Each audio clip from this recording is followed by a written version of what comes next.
Hi friends, ఈరోజు మనము carrot halwa చేసుకున్నాము. కుక్కర్లో వేసుకొని తగినన్ని పాలు వేసుకొని ఉడికించుకుందాము 5 విజిల్ వచ్చేంత వరకు. 1 కప్పు పాలు తీసుకున్నాను.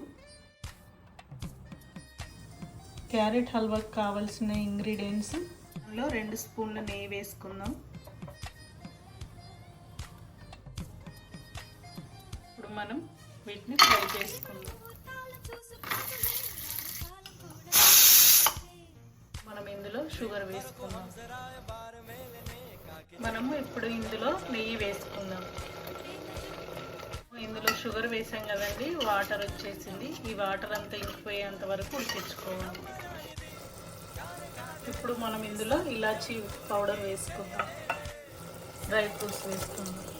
అంతేనండి, క్యారెట్ హల్వా ఎంతో ఈజీగా చేసుకున్న క్యారెట్ హల్వా చూసారు కదండి, చాలా సింపుల్.